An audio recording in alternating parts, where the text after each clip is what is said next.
अस्सलामुअलैकुम। मैं हूं राव कमर रिजवान और आप देख रहे हैं मेरा यूट्यूब चैनल। आज की कहानी एक ऐसी लड़की की है जिसका मंगेतर उसको रात को छुपकर मिलने के लिए आया और जान की बाजी हार गया। आखिर ऐसा क्यों हुआ, ये दर्दनाक कहानी आखिर तक जरूर सुनिएगा और अपनी राय कमेंट बॉक्स में भी जरूर दीजिएगा। तो चलिए शुरू करते हैं आज की कहानी। छोटी सी थी जब चचा चची ने मुझे अपने बेटे असगर के लिए मांग लिया और बदले में उसकी बहन की शादी मेरे भाई आहद से होना करार पाई। असगर मेरा मंगेतर बहुत खूबसूरत था। जब वो हमारे घर आता लिहाज की वजह से मैं चुप जाती, ताहम जो हाल मेरा था वही उसका भी था।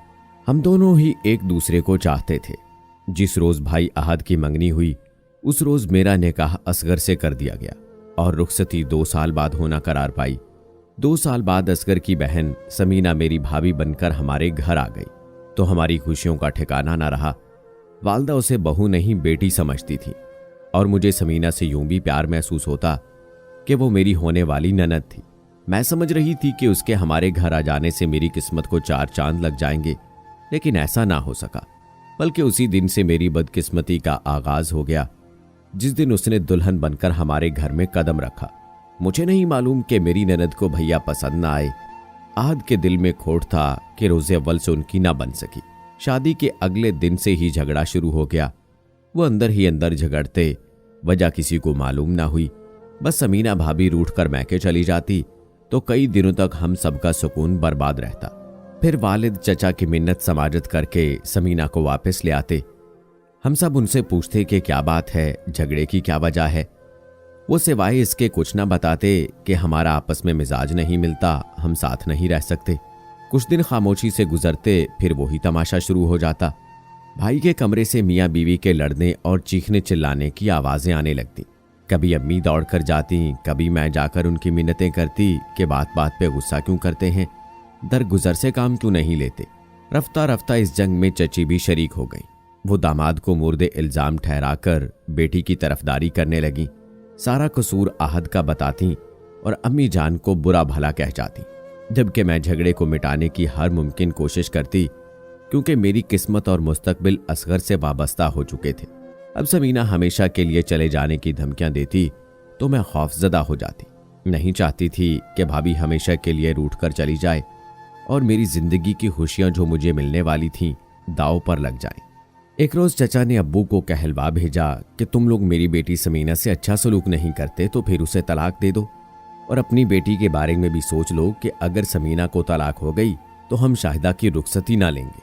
मैं किसी सूरत इस बात के लिए तैयार ना थी कि रुखसती से पहले मुझ पर मुतल्लका होने का दाग लग जाए, जबकि असगर और मैं एक दूसरे को दिलो जान से चाहते थे। मैं मजबूर थी, अपने भाई और वालदा की मर्जी के बगैर चचा के घर नहीं जा सकती थी और ना ही असगर हमारे घर आ सकते थे। हालांकि हमारा किसी से कोई झगड़ा ना था। मैं हर सूरत रुखसती चाहती थी, लेकिन अब मेरी खुशियों की डोर समीना के हाथ में थी।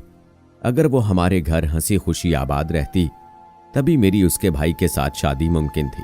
वही हुआ जिसका हम दोनों को खदशा था। बेटी की मोहब्बत ने हमारी चची को अंधा कर दिया और उन्होंने भी समीना की हमनवाई में तलाक का मुतालबा कर दिया। चचा बेचारे चुप थे। जो कुछ बीवी और बेटी के मुंह से सुनते उसी को सच समझते थे। उनको यही यकीन दिलाया गया था कि आहद बहुत बदमिजाज और छोटी छोटी बातों पर झगड़ा करने वाला है। वो बीवी को बिला वजह ज़हनी अजियत में मुब्तला रखता है। अगर समीना को उससे छुटकारा ना दिलाया गया तो वो नफ्सियाती मरीजा बन जाएगी। उन्होंने वालिद से कहा कि आखिर कोई तो बात है जो मेरी बेटी बार बार तुम्हारे घर से भागकर मैके में पनाह लेने आ जाती है। ये कोई मामूली बात नहीं है, जरूर आप लोग इस पर जुल्म ढाते हो। असगर ने अपने वालदैन और बहन को बहुत समझाया कि आहद बुरा नहीं है, समीना को पसंद नहीं है तो इसकी कोई वजह है। आप लोग वजह मालूम करने की कोशिश करें और इनमें सुलह करा दें, तलाक की बात ना करें। वालदैन से जवाब में यही बात सुनने को मिलती कि तुम खुद गर्ज हो, चूंकि शाहिदा तुम्हारी मनकूहा है और उससे हर हाल में शादी रचाना चाहते हो, तभी बहन की तकलीफ तुम्हें महसूस नहीं होती। तुम अपनी मोहब्बत को हासिल करने की गरज से बेगैरत हो गए हो। ये ताना ऐसा था कि असगर अपनी जुबान बंद रखने पर मजबूर था। बहरहाल बरादरी इकट्ठी हुई और चाचा ने तलाक का मामला सामने रख दिया। जब समीना किसी तौर ना मानी तो बरादरी ने भी कहा कि जबरदस्ती बच्ची को कब तक आहद के साथ घर बसाने पर मजबूर करोगे। बेहतर है कि इनमें अलहदगी करा दी जाए। तमाम उम्र के रोने से एक बार का रोना बेहतर है, ताकि ये लोग जिंदगी अपनी मर्जी और खुशी से जी सकें। इस फैसले को हतमी शक्ल दिलवाने के लिए समीना का मामू पेश था। उधर मैं कांप रही थी। जाहिर है अगर भाभी को भाई तलाक देते तो फिर मुझे भी तलाक मिल जाती, क्योंकि अब असगर के घर मेरा बहू बनकर जाना मुहाल होता। आखिरकार समीना जीत गई। उसने बरादरी की हमायत से आहद भाई से तलाक हासिल कर ली। ये खबर मुझ पर बिजली बनकर गिरी। मेरे वालिदैन ने भी फैसला सुना दिया कि अगर तुम्हारी लड़की ने मेरे बेटे से तलाक ली है तो हम भी अपनी बेटी की तलाक का मुतालबा करते हैं। इस फैसले के बाद 1 माह मुझे रोते गुजर गया। दोनों घरानों में ऐसी नफरत हो गई थी कि एक दूसरे की शक्ल भी देखना पसंद न करते थे। ऐसे में अपने मंगेतर से मिलने की तड़प और ज्यादा मुझे तकलीफ दे रही थी। वो जिसके साथ बचपन खेलते गुजरा था अब उसी से पर्दा हो गया था। पहले चचा का मकान हमारे मकान से नजदीक था, फिर वालिद साहब ने दूर घर ले लिया। हम किसी सूरत न मिल सकते थे कि दिल की बात कर पाते। मजबूरन मैंने अपनी एक कजन आरिफा का सहारा लिया, जो असगर की भी कजन थी। आरिफा को असगर के पास संदेशा देकर भेजा कि वो हरगिज़ बरादरी के दबाव में आकर मुझे तलाक ना दे। मैं उसकी मनकूहा हूं, मरते दम तक उसी की रहूंगी। अगर उन्होंने जबरदस्ती तलाक दिलवाने की कोशिश की तो हम कोई और जायज रास्ता ढूंढेंगे एक दूसरे के हो जाने के लिए, वरना मैं ऐसे ही उम्र भर बैठी रहूंगी, चाहे असगर दूसरी शादी क्यों ना कर ले। मैंने ये भी इल्तिजा की कि हो सके तो मुझसे एक बार मिल ले। मेरा घर से बाहर निकलकर असगर से मिलना मुमकिन न था। मुझ पर अकेले जाने पर पाबंदी थी और चचा के घर तो अब कदम रखना भेड़ों के छत्ते में हाथ डालने के मुतरादिफ था। चची हम लोगों की शदीद मुखालिफ हो चुकी थीं। ऐसी औरत जो खुल्लम खुल्ला अपनी नफरत का इजहार करे, भला मुझे क्यों कर अपनी बहू देखना कबूल कर सकती थी। आरिफा अपने शौहर के हमरा असगर के घर गई और उसे मेरा पैगाम पहुंचा दिया। उसने कहा कि शाहिदा से कहो हौसला रखे, मैं उसे तलाक हरगिज नहीं दूंगा। अगर मिलना चाहती है तो बेशक मैं उनके घर जाने को तैयार हूं। उसने एक पर्चा भी आरिफा की मुट्ठी में दिया कि मुझे पहुंचा दे। खत में दर्ज था, शाहिदा तुम फिक्र मत करो, मैं हरगिज तुम्हें तलाक नहीं दूंगा। हमारी जिंदगियां खिलौने नहीं कि जब चाहें हमारे बुजुर्ग जोड़ दें, जब चाहें तोड़ दें। हमारा निकाह उन्होंने अपनी मर्जी से किया था, मगर तलाक के मामले में उनकी मर्जी नहीं चलेगी, जबकि हमारा आपस में कोई झगड़ा नहीं और ना हमारा कोई कसूर है। कल रात मैं तुम्हारे घर आऊंगा मिलने के लिए, फिर कुछ तय करेंगे। असगर की तहरीर मिलने पर जहां मेरे बेकरार दिल को सुकून मिला, वहां खौफजदा भी हो गई। वो मिलने आया और भाई ने दरवाजा ना खोला या बेइज्जत करके उसे घर से निकाल दिया तो क्या होगा। डरती थी कहीं उसके हमारे घर आ जाने से मर्दों में झगड़ा ना हो जाए। ताहम अब मैं उसे आने से रोक ना सकती थी। बार बार आरिफा से नहीं कह सकती थी कि जाकर उसे मना करो कि वो ना आए। वो दिन पलक झपकते गुजर गया और रात आ गई।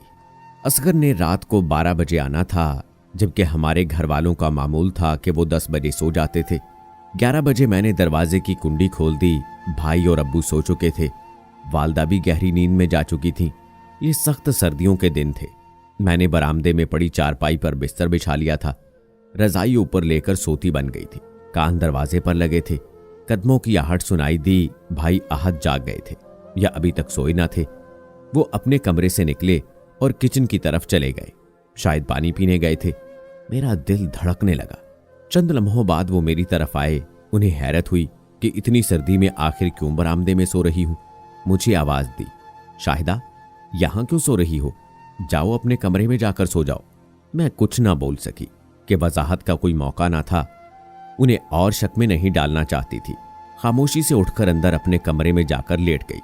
लेकिन नींद किस काफर को आनी थी। दिल की धड़कन इस कदर तेज हो चुकी थी, लगता था कलेजा मुंह को आ रहा है। मैं सर्दी में बगैर लिहाफ पड़ी थी और पसीने से शराबूर थी कि दरवाजे की कुंडी खोल कर लेटी थी। हवा से दरवाजे के पट हिलने पर खड़का हुआ तो आहत भाई जान लेंगे कि क्या मामला है।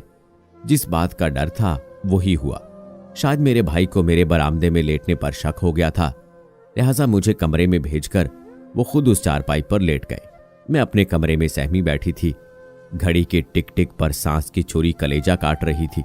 लगता था कि इस टिक टिक की सूरत में मौत दबे कदमों मेरे करीब तर होती जा रही है। दुआ करने लगी, अल्लाह करे असगर अपना इरादा बदल दे, वो इस वक्त हमारे घर ना आए। अल्लाह उसे समझ दे दे अल्लाह करे आरिफा ने उसे मेरा पैगाम ना पहुंचाया हो कि रात 12 बजे मैं अपने घर के बरामदे में लेटकर तुम्हारा इंतजार करूंगी। वो घड़ी आ ही गई। जो ही असगर ने घर में कदम रखा, किसी को चारपाई पर लेटे पाया।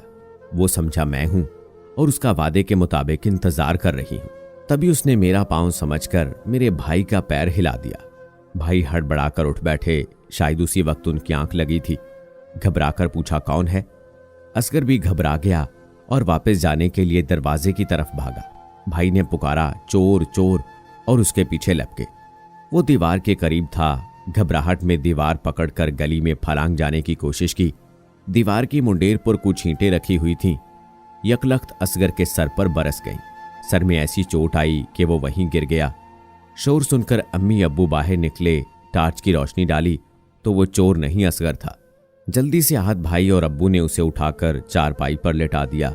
हिलाया जुलाया, लेकिन सर पर ईंटों की ज़रब इतनी शदीद आई थी कि वो फिर ना जाग सका। अस्पताल में 2 दिन बेहोशी के आलम में रहने के बाद मेरा महबूब, जिसकी मैं महबूबा नहीं मनकूहा भी थी, अपने खालिक हकीकी से जा मिला। आह, काश मैं इतनी जज्बाती ना होती, अकल से काम लेती और असगर को आधी रात को अपने घर ना बुलाती तो वो जान से ना गुजरता। भाई अहद आज भी अफसुर्दा हैं। वो समझते हैं कि उनकी वजह से उनका कज़न जान से गया, हालांकि उनका कोई कसूर नहीं। देखा जाए तो सारा कसूर मेरा है। इससे बेहतर था कि मैं दिन में किसी तरह उससे मिल लेती। अब क्या हो सकता है, जाने वाला चला गया। पछतावा आज भी दिल को जख्मी करता रहता है।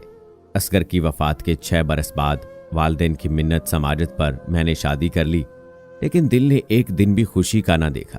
एक लम्हे को भी असगर की याद ने पीछा नहीं छोड़ा। उसकी याद साए की तरह हर वक्त मेरे साथ रहती है। ये हकीकत बाद में मालूम हुई कि समीना ने तलाक क्यों ली थी। इस वाक़े का सबसे अफसोसनाक पहलू यही है कि समीना शादी से पहले अपने मामूजाद को पसंद करती थी। दोनों ने शादी के अहदो पैमान किए थे, मगर चचा जान ने उसकी पसंद को नज़रअंदाज करके अपने भतीजे से उसे ब्याह दिया, क्योंकि उसका मामूजाद एक गरीब लड़का था और हमारा घराना खुशहाल था। समीना को उसकी मोहब्बत मिल गई। भाई से तलाक लेकर उसने अपने महबूब से शादी करके घर बसा लिया, मगर कितने दिलों को तकलीफ से गुजरना पड़ा। काश बुजुर्ग फैसला करने से पहले सोच लिया करें। दोस्तों, ये हकीकत है, कभी कभार बुजुर्ग अपनी अना की खातिर ऐसा फैसला करते हैं कि 1 या 2 लोगों की नहीं बल्कि कई लोगों की जिंदगी तबाह हो जाती है। क्या ख्याल है दोस्तों? आपकी राय क्या है? कमेंट बॉक्स में जरूर बताएं। मिलते हैं अगली वीडियो में, तब तक के लिए मुझे इजाजत दें। अल्लाह हाफिज।